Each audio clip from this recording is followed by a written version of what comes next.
കൃഷി നടത്താൻ കാശില്ലാത്തതുകൊണ്ട് പൂർണ്ണ ഗർഭിണിയായ പശുവിനെ വിൽക്കാൻ പോകുകയാണ് എന്ന് കേട്ടതുകൊണ്ടാണ് ഇന്നലെ അച്ഛ കാന്തല്ലൂർ വന്നപ്പോൾ ഈ കർഷകൻ്റെ വീട്ടിൽ ചെന്നത് കേട്ടോ.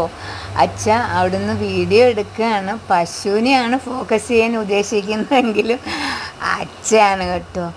ഇതറിഞ്ഞപ്പോൾ ഇളയ മോൻ പറഞ്ഞത് അമ്മയുടെ അല്ലേ അച്ഛ എന്നാണ്. അവനോടപ്പം അച്ഛ പറയാണ്, അതെ, നിന്നെ ഗർഭിണിയായിട്ടിരുന്നപ്പോൾ നിൻ്റെ അമ്മ നടക്കാനും ഇരിക്കാനും വയ്യാതെ 3 അടി നടന്നിട്ട് നിൽക്കുകയും കിതയ്ക്കുകയൊക്കെ ചെയ്യുന്ന ഓർമ്മയാണ് ഈ പശുവിനെ കണ്ടപ്പോൾ എനിക്ക് തോന്നി എന്ന്.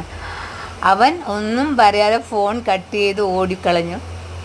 അതിക്കണക്ക് തന്നെ മൂത്തവനോട് പറഞ്ഞപ്പോഴും മൂത്തവനും പറഞ്ഞത് അത് തന്നെയാണ്, നടക്കട്ടെ എല്ലാം നല്ലതിനെന്ന്. പക്ഷെ നമ്മുടെ വീട്ടിൽ, നമ്മുടെ ചോറ്റാനിക്കര മുളന്തുരുത്തി വീട്ടിൽ പശു ഇല്ല കേട്ടോ. അമ്മയുള്ളപ്പോൾ പശു ഉണ്ടായിരുന്നു, അതായത് അച്ഛയുടെ അമ്മയുള്ളപ്പം പശുവൊക്കെ വളർത്തിയിരുന്നു കേട്ടോ. പിന്നെ ഇതാണ് കേട്ടോ നമ്മുടെ ആ കർഷകൻ്റെ ഭൂമി. അയാൾക്ക് ഇവിടെയാണ് കൃഷി ചെയ്യാൻ വേണ്ടി അയാൾ ഉദ്ദേശിച്ചിരിക്കുന്നത് കേട്ടോ. അപ്പോൾ ഈ പശുവിനെയും കൊണ്ട് വീട്ടിലെത്തുമ്പോൾ അവിടെ പട്ടിനെയും പൂച്ചേനെയും ഗാർഡനും ഒക്കെ നോക്കുന്ന നമ്മുടെ അണ്ണൻ, നമ്മുടെ സ്വന്തം അണ്ണൻ എന്താണാവോ പറയാൻ പോകുന്നതെന്നുള്ള നേരിയൊരു ശങ്ക അച്ഛക്ക് ഇല്ലാതില്ല. കാരണം ഓരോ പ്രാവശ്യം അച്ഛ പോയി വരുമ്പോൾ പട്ടീനെയും പൂച്ചേനെയും മീനും ഒക്കെ ആയിട്ടാണ് വരുന്നത്. ഇപ്രാവശ്യം പശുവിനെയും കൊണ്ട്, അതും പൂർണ്ണ ഗർഭിണിയായ തൻ്റെ മകളെ പോലെ തോന്നി ആ പശുവിനെയും കൊണ്ട് വീട്ടിൽ ചെല്ലുമ്പോൾ അണ്ണൻ എങ്ങനെ പ്രതികരിക്കുമെന്ന് അറിയില്ല.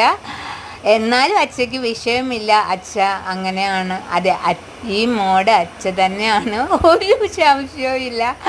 അപ്പോൾ അച്ഛയുടെ മോളാണെന്നാണ് പറയാനാണ് എനിക്ക് ഇഷ്ടം കേട്ടോ. അപ്പം അത്രയേ ഉള്ളൂ.